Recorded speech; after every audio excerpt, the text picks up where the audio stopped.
लगातार जौनपुर की धरती पर कृपाशंकर की एंट्री होने के बाद ये कयास लगाए जा रहे थे कि धनंजय सिंह निश्चित तौर पर भाजपा के लिए एक बहुत बड़ा अवरोधक बनकर सामने आएंगे। बड़ी मजबूत स्थिति के साथ श्रीकला चुनावी मैदान में उतरी। हुंकार भरी और मायावती का हाथ धनंजय सिंह के सिर पर इनडायरेक्ट वे में आ भी गया, वो भी श्रीकला के जरिए। लेकिन अचानक श्रीकला का टिकट कटने से जहां एक तरफ मायावती पर धनंजय सिंह ने आरोप लगाया कि जानबूझकर उनकी पत्नी का टिकट काट दिया गया, तो वहीं माया की पार्टी बहुजन समाज पार्टी की तरफ से भी ये बयान आना कि श्रीकला ने खुद ही टिकट वापस लिया है।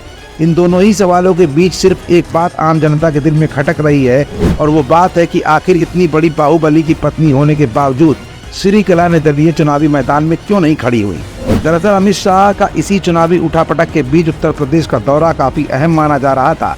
इसी दौरान क्षत्रिय राजनीति का केंद्र बिंदु बनकर नया तैयार हुआ, जिसकी वजह से कैसरगंज से लेकर जौनपुर तक बीजेपी ने अपनी पिच को पूरी तरह से साफ कर दिया। ब्रजभूषण शरण सिंह के संबंध धनंजय सिंह से काफी बेहतर रहे हैं, और जौनपुर में कृपाशंकर सिंह को भाजपा प्रत्याशी बनाए जाने के बाद भारतीय जनता पार्टी को धनंजय का दबदबा एक एहसास के रूप में सामने आने लगा था। धनंजय सिंह की जमानत होना और जेल से बाहर आने के तुरंत बाद श्रीकला का चुनावी मैदान से बाहर जाना सूरत में निर्विरोध चुने जाने की भाजपा की पॉलिसी को दबाव की राजनीति के रूप में उत्तर प्रदेश में बयां करता दिखा है। राजनीतिक जानकारों का मानना है कि अमित शाह के आने के बाद ये पूरी तस्वीर अचानक ही बदल गई। लेकिन इसके पीछे एक वजह ये भी सामने आ रही है कि कहीं मायावती वाकई में तो नहीं बीजेपी की बी टीम है। फिलहाल मामला कुछ भी हो, लेकिन इस बार जौनपुर का चुनाव इतना आसान नहीं है। इसके लिए पिछले चुनावी रिजल्ट्स और फ्लैशबैक में चलना होगा। पार्टी के नेता पूरे घटनाक्रम के पीछे साजिश की आशंका जताते हुए सवाल उठाते हैं कि आखिर कौन नहीं जानता कि सूरत लोकसभा सीट पर निर्विरोध निर्वाचन के लिए किसने क्या किया। धनंजय की पत्नी ने चुनाव लड़ने से इनकार किया हो या फिर उनका टिकट कटा। बसपा के लिए अब जौनपुर सीट पर जीत की राह इतनी आसान नहीं है। पिछले चुनाव में सपा से गठबंधन के चलते बसपा के श्याम सिंह यादव ने 80,936 मतों के अंतर से जीत दर्ज की थी। वर्ष 2014 के चुनाव में भाजपा 1,46,000 मतों के अंतर से जीती थी। सीट के जातीय समीकरण और भाजपा और सपा के प्रत्याशियों को देखते हुए माना जा रहा है कि अब श्याम सिंह यादव के मैदान में उतरने पर भाजपा को फायदा और समाजवादी पार्टी को नुकसान भी हो सकता है।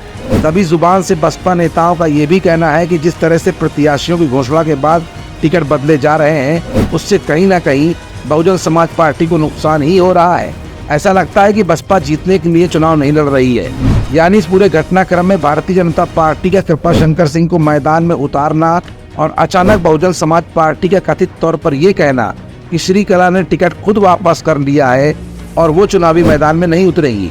लेकिन उधर धनंजय सिंह का ये कहना कि मायावती ने टिकट काट कर अच्छा नहीं किया, इन दोनों ही बातों के बीच में अगर देखा जाए तो आम जनता की नज़र से एक बात और भी छिप रही है, और वो तथ्य ये है कि ब्रजभूषण शरण सिंह के बेटे करण भूषण को टिकट मिला है। ब्रजभूषण शरण सिंह शांत बैठ गए हैं। अमित शाह का उत्तर प्रदेश दौरा हुआ था और उसके बाद धनंजय सिंह की रिहाई और फिर श्रीकला का बड़ी शालीनता के साथ चुनावी मैदान में चुप बैठ जाना, ये कुछ तीनों प्रकरण ऐसे हैं जो ये बयां कर रहे हैं कि इनका कनेक्शन आपस में कहीं ना कहीं जरूर है।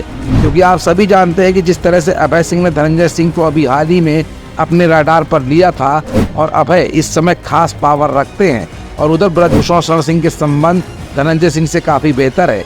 कहीं ऐसा तो नहीं कि ब्रजभूषण शरण सिंह को ही ये जिम्मेदारी दी गई हो कि धनंजय सिंह को शांत कराकर जौनपुर में बीजेपी की सीट का रास्ता पूरी तरह से साफ कर दिया जाए।